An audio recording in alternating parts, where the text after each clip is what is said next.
Welcome to the Nightmare Zoo. Please like and subscribe today.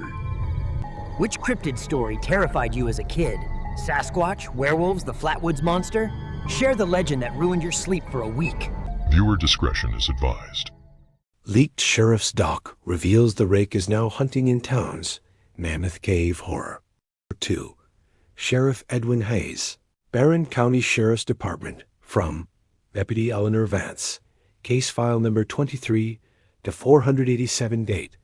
October 27, 2023. Subject: Eyes Only. Compilation of incidents re unidentified assailants in the Mammoth Cave region. 1. Introduction and summary. Sheriff, this document serves as a formal compilation and assessment of a growing number of related incidents occurring in and around the Mammoth Cave National Park and outlying rural districts. What began as disparate, easily dismissed reports has, over the past 4 months, evolved into a pattern of credible, violent encounters with an unidentified biological entity or entities. The situation is escalating in both frequency and severity, moving from the deep wilderness toward populated areas. This is no longer a matter for park rangers alone. 2. Chronology of incidents. Case number 23487A. June 12, 2023. Hikers on the Sal Hollow Trail reported being stalked by a very tall, naked, hairless, pale man moving on all fours through the underbrush with impossible speed. They described elongated limbs and a face that was smooth like a blank page except for a huge mouth. They fled and were not pursued. Initially filed as a probable misidentification of a bear or a prank. Case number 23-487B, July 3, 2023. A family camping at Denison Ferry Campground reported a nighttime intrusion. Their dog, a 90-pound German Shepherd, was found the next morning. Cause of death? Massive trauma. The body was laid out. Organs were meticulously removed and placed in a neat row beside the carcass. No teeth or claw marks consistent with known local predators. No blood at the scene except the dog's. The father reported hearing a chittering, clicking sound and scratching on their RV door. He described seeing a white shape peering through the window that melted away into the trees. Case number 23-487C, August 17, 2023. Mr. Arlo Jenkins, a local trapper with 40 years of experience, was found by a park ranger in a state of extreme shock near the park's northwestern boundary. His right arm was dislocated, and he bore 4 deep, parallel lacerations across his chest. His statement: "It weren't no animal. It stood up on 2 legs, but it ran on all 4s. Skin white like a fish's belly. No eyes, no nose. Just holes, and it smiled at me. It had too many teeth." He fired his .3006 rifle at it at close range. He claims it did not slow down. Mr. Jenkins is currently under voluntary sedation at the Glasgow Behavioral Health Facility. Case number 23-487D, September 29, 2023. First sighting within a half-mile of a residential area, Hoochin Ferry Road. Mrs. Edith Mallory called 911 at 217A reporting a creature on her porch, scratching at her door and making a sound like my dead husband crying. Units responded, found nothing but deep, thin gouges scored into the hardwood of her porch and front door. Case number 23-487E, October 25, 2023, last night.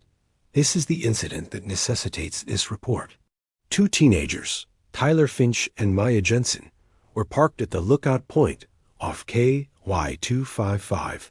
At approximately 11:45 p.m., their vehicle was attacked. Victim statement: Maya Jensen. Sedated but coherent. "We heard a thump on the roof. Hard.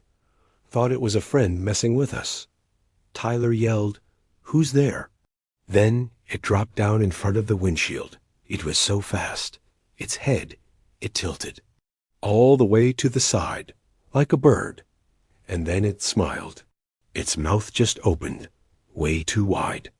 It started scratching at the glass, not wild, like trying to draw something. Tyler hit the gas. It held on. We were swerving, trying to throw it off. I could see its face the whole time, just staring in, not angry. Just curious, like we were a toy. It finally let go when we hit the paved road.